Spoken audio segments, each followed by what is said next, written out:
If you are a one-to-one, RBT, BT, para, I'm going to show you how to be successful for the first few weeks of school. As I was explaining in my last video, the first 2 weeks is going to be a nightmare.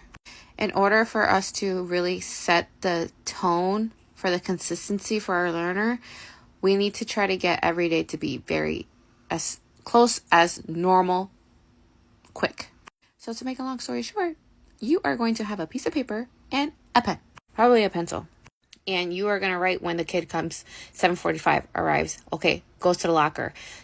But you have to walk to the locker. So 7:45 to, let's say, 7:50 is locker. Then you go from 7:50 to 7 to 8:10 is desk. You are going to start writing the transitions inside the typical classroom all day long. You know why? Because guess what you're going to try to do tomorrow? Your first day of school is going to be your baseline of what potentially the structure of the daily typical day is going to look like. So what you're going to do is that first day, for the first week, you need to do it for the first week. Actually, I would probably do it for the first 2 weeks, because the first week, every day is going to look different. It's A day, B day, C day, D day, E day. He probably has service providers on B day, but guess what? That first week, he's not given service providers. So now the next week, the service provider will probably pick him up on the B day, because now she's getting her schedule all routine, structured, and now she could go pull him. You see what I mean? So at least you have a baseline of what that first week it looked like, so that you can piggyback off what happened yesterday. Okay, it took about 5 minutes for this. Okay, the readings, well, yesterday it took 30 minutes, but actually it was 15 minutes for today. You see what I mean? You need to start having a baseline of what the day is going to look like, because guess what? You need to prime our learners throughout their whole day as a proactive measure. So after we go to the locker, okay, we're going to go sit and have it's calendar time, or okay, we're going to go to look at specials. Usually the classroom has a visual schedule, but our learners need more constant reminder besides, oh, look at your schedule. No.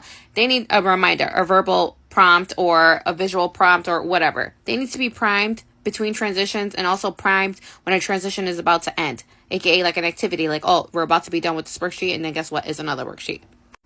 So what you're doing is every single time there's a transition or a next activity or whatever, like say it's like arrival, then it's locker, then it's desk, then it's morning routine, then it's probably reading, and then it's probably math, and then it's like a snack, and then it's like you're going to start timing and writing down just so you can be prepared for tomorrow, and you can know how to navigate, and you have a visual of what to expect the whole 6.5 hour day to look like. And like I said, the first 2 weeks is not every day is going to be different.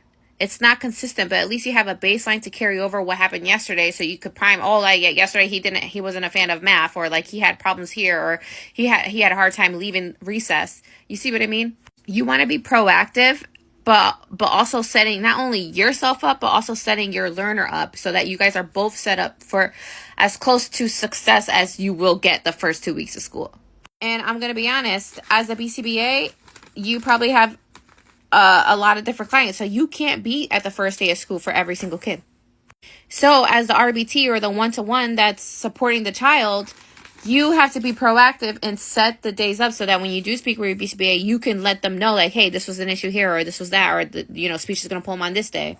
And as a child that has special ed, their weekly schedule is not going to be the same as the typical classroom schedule, especially if they have a lot of service provider hours. Ideally, you're going to want a 15-minute breakdown of the whole entire school day with everything that's going on. But when it comes with the special education weekly calendar, you are going to incorporate the sped times throughout their week, so you have a visual representation of what every day looks like. And also, this is so important for, let's say the RBT is out, or the one-to-one. Now the person that's filling in has a visual and knows, oh, okay, like, oh, break is for 15 minutes. Okay, we got to go here. You're setting the next person up for success to help your learner be successful throughout their navigating their typical school day with this variable of the one-to-one that's typically there, that's absent. I'm going to share the visual schedule that I created for my learner, because I want to point out some important things. I always color code my schedules, especially for like the greens were mandated breaks. Like I knew we were building up his tolerance. At the beginning of the school year, he probably lasts about 5 minutes in the classroom. So from 8:45 for this first hour, our goal was to stay in the classroom, right? Obviously, we'd take breaks as needed into his break room, but at the end of the 9:45, I made sure that he had a 15-minute break because he just worked an hour, right? Break and snack was crucial. And look, if you see Mondays were libraries, and then like on Wednesdays was science, and science on Fridays too. So, and then the grays were service providers, and orange are the free times, like the playtime. So the whole class will go on mass breaks during that time, and they have a snack outside, and then also for recess. So I put them orange because those are like no demands. It's basically free time with the kids outside.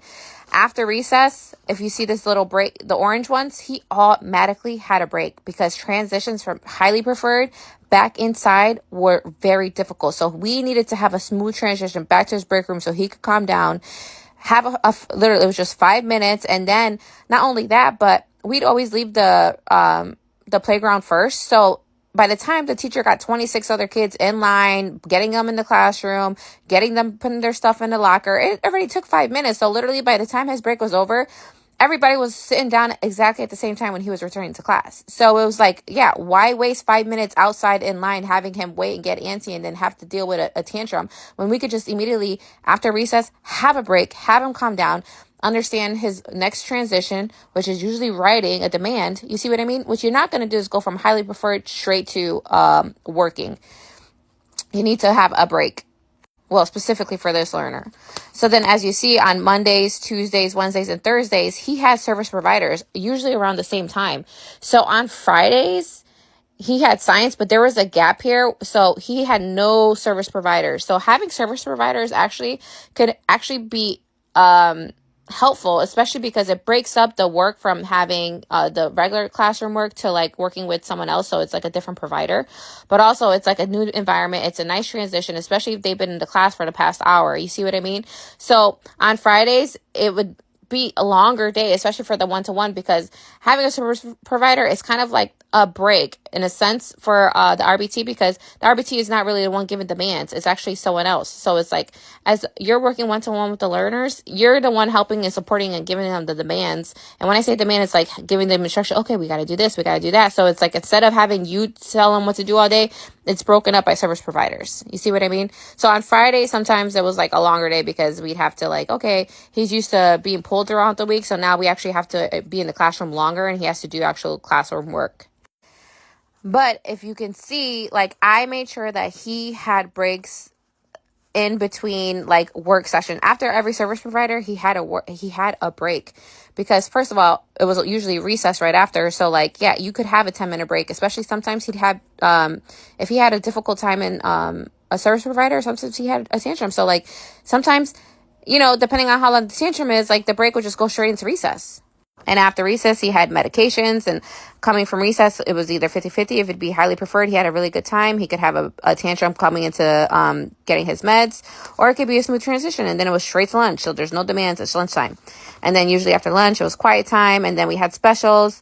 And then after specials, like I said, going from specials back to class, no. He needed a break, because especially if it was gym or music, like he needed to break that highly preferred or least preferred to coming back to a calm, neutral space to be able to transition to the next work, which was foundations. And then at the end of the day, after foundations, he had a little break and we pack up and go home. And the green, like I said, there were embedded breaks, but by the end of the school year, he was actually staying in the classroom the whole time. He barely went into his own little break room, because he was able to tolerate and last with his classroom, and he enjoyed being in the classroom. He went from lasting 5 minutes to actually lasting the majority of the day by the end of the school year, being able to tolerate a whole school day.